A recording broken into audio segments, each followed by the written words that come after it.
Здравейте, приятели! Пред вас е Христина, а това е една от обещаните теми от мен за вас, в която ще разкажа как се грижа за кожата на лицето си. Ако ви се струва актуално, продължете с гледането. Ще подходя както при видеото за поддръжка на косата. Ще ви кажа основните неща, които правя като процедури и като грижи за кожата на лицето ми. И ще оставя на вас избора, ако имате желание да видите отделна процедура, да ми пишете в коментарите вашето мнение и вашите желания за това какво точно бихте искали да видите от цялостната ми грижа. В повече подробности процедури имам няколко варианта, които използвам. Единият от тях е измивам лицето си с хладка вода, без продукт. Рядко слагам някакъв отмиващ продукт сутрин, след което нанасям розова вода или тоник, в зависимост от моментните нужди на лицето ми. По принцип най-често използвам розова вода, след което нанасям крем за лице. Вече след кремът за лице нанасям фондиотен, BB крем или CC крем, зависи с какво в момента разполагам, дали бих искала да опитам нещо ново в момента като продукт, след което нанасям спирала, гланц, оформям веждите си и това е всъщност най-бързият вариант на сутрешен ритуал, който правя.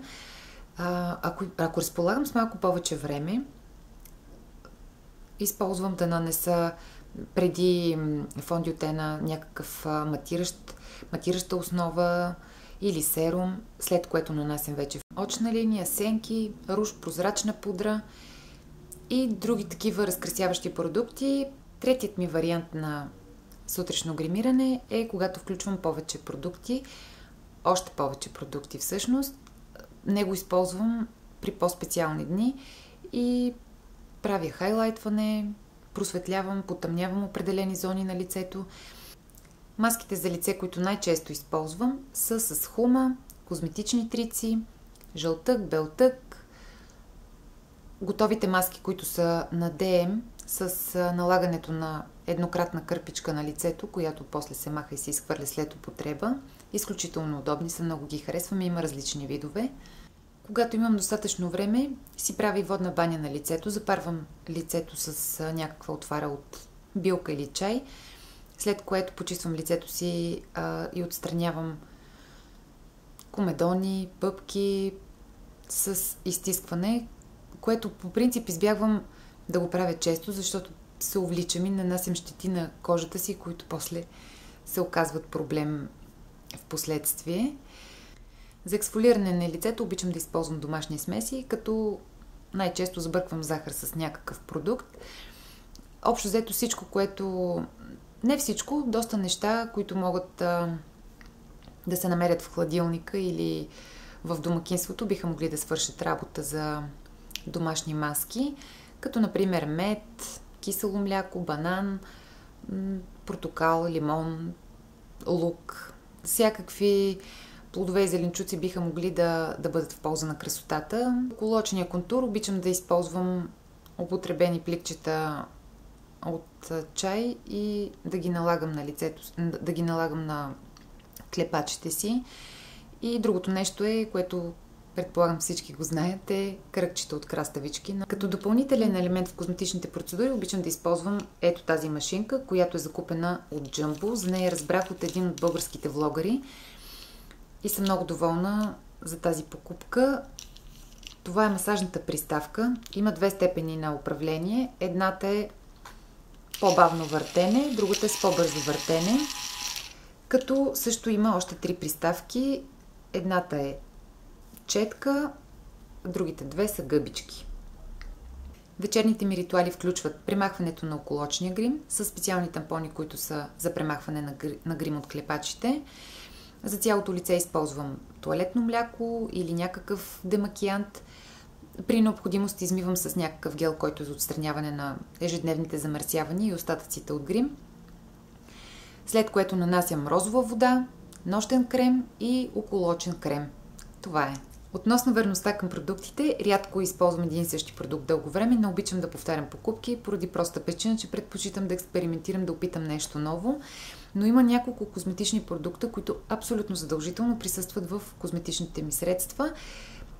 Някои от тях изобщо няма да ви изненадат най-вероятно. Едното е розова вода, каолин или хума. По принцип има различни видове хума, но общо взето в аптеките най-вече се предлага по един вид.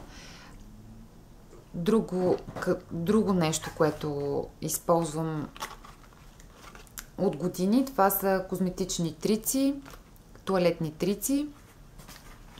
Един крем, който се казва Витасин.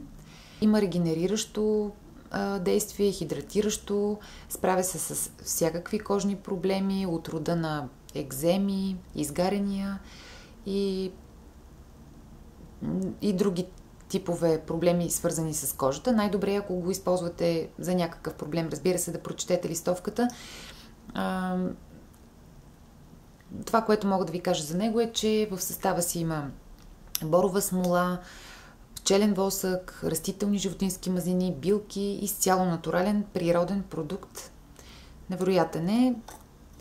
Прилича по-скоро на някаква маса като консистенция. И това, което всъщност не ми харесва в него, е, че много бързо му се чупи опаковката.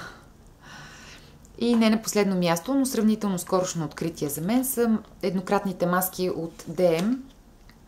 Те са кърпа, която се нанася, престоява, премахва се и се изхвърля. Това за мен е невероятно удобно средство като козметичен продукт, тъй като не се налага да се правят смеси, да се маже, да се плеска. Да кажа, че темите от клиповете ми остават отворени.